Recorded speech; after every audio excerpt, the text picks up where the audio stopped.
দেখুন, এটা তো একটা মোদী একটা আরেক ধরনের প্রচার। ধ্যানে বসাটা নিশ্চুপ প্রচার। মোদী সবসময় ভোটের সময় দেখবেন ধ্যান করতে ইচ্ছা করে। এর আগে আবার কেদারনাথে গেছিলেন, ভোট তখন ধ্যানের কথা মনে পড়ে। মোদীর ভগবানকে মনে পড়ে ভোটের সময়। ভোট আর ভগবান মোদীর কাছে সমান সমান। ভগবানকে মনে করে মোদী ভোটের সময়। দেখলো রাম মন্দির দিয়ে হচ্ছে না, বাজার খেলো না। রাম মন্দিরে সব সাধুকে বাদ দিয়ে, সব পূজারীকে বাদ দিয়ে একাই পূজারী হয়ে গেল। দেখলো মার্কেটে খেলো না। গতবার দেখেছেন ভোটের সময় কেদারনাথের গুহায় ঢুকে গেল, 3 দিন রেস্ট নিল, ট্যুর করলো। কেদারনাথের মন্দির ঘরে ধ্যান করেছে না ভান করেছে আপনিও জানেন না, আমিও জানি না।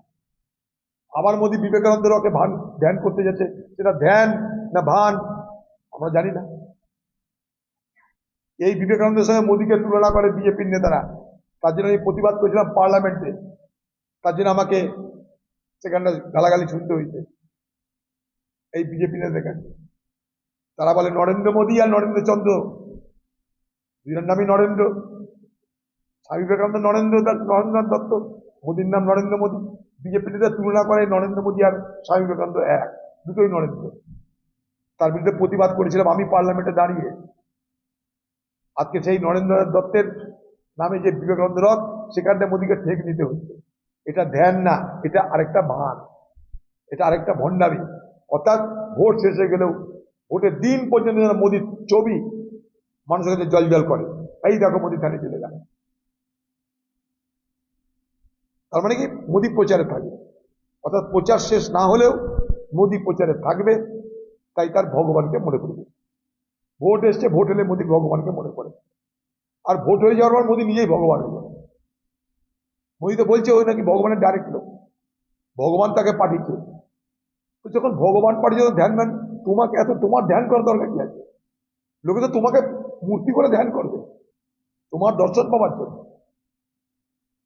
তোমার আর কার দর্শন দরকার ভাই? দেখুন, নাগরিক আইন যেটা বলছে সিএএ, এটা কেন্দ্রীয় আইন। আমরা তো সেদিনও বলেছি যদি দেওয়ার ইচ্ছা থাকতো তাহলে 5 বছর থেমে থাকলো কেন? তখন বললো রাজ্য করতে দিচ্ছে না, ভারতবর্ষের অন্য রাজ্য করতে দিচ্ছে না। এখন বলছে যে আমরা চাইছি রাজ্যকে অবজ্ঞা করে দেখো নাগরিকত্ব করে দিচ্ছে।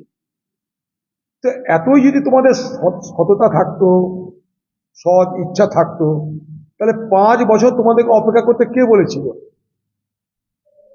আচ্ছা, এতদিন পর বার হলো মাত্র 8 জনের নাম। বিজেপি পার্টি নাগরিকত্ব আইন নিয়ে কি বলে যে লক্ষ লক্ষ মানুষ আজকে নাগরিকত্ব না পেয়ে দিশেহারা, তাদের জন্য নাগরিক আইন। আমরা কি বলেছিলাম পার্লামেন্টে, বলে রেকর্ড আমরা বলেছিলাম যে ভারতবর্ষের সংবিধান অনুযায়ী ধর্মীয় কারণে কাউকে নাগরিকত্ব দেওয়া যায় না।